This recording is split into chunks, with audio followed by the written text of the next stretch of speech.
What happens when you speak? If you talk to others, whether radio or television or the pulpit or even with family and friends, what do you expect to happen? As a parent, if you give instructions to your kids, you want them to spring into action and follow your direction and do it right away. Okay, I may be dreaming there a little bit. But if you manage people in ministries, you want them to quickly follow what you direct also. But what if you're on radio or television or even speaking to a group or congregation? What are you expecting them to do? Fred Smith, the mentor to many ministry leaders, has some good instructions and insight for all of us in those categories.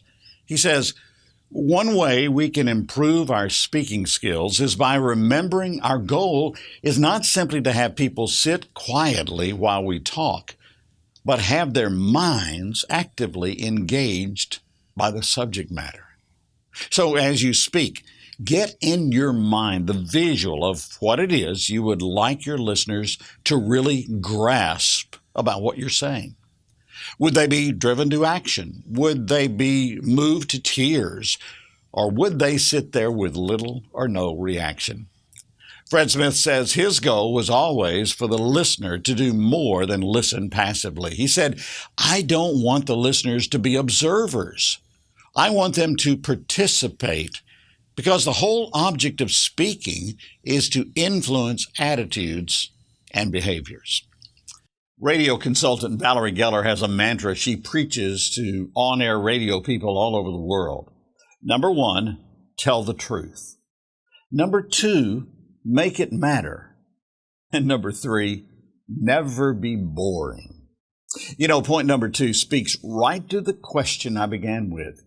If what you're saying matters to the listener, they'll be more engaged with what you're saying and more likely to respond when you provide a call to action.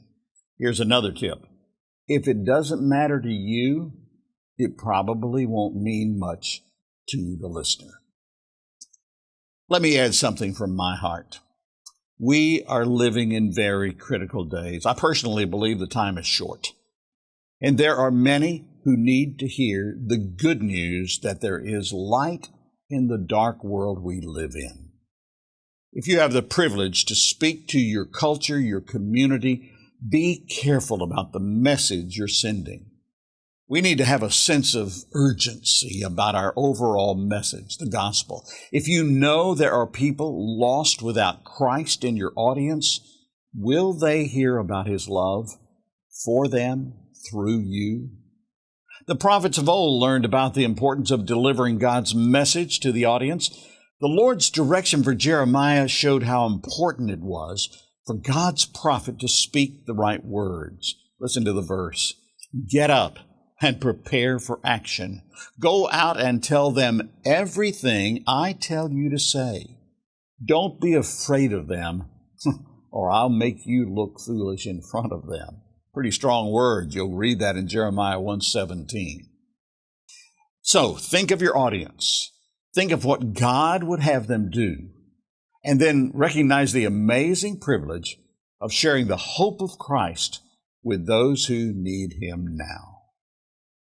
If you'd like to know more about Media Alliance and how we can help in the proclamation of the gospel around the world, visit our website, medialliance.cc. And you'll help us spread the word about this ministry by simply liking, sharing, and subscribing to this video channel. Thanks, and God's best.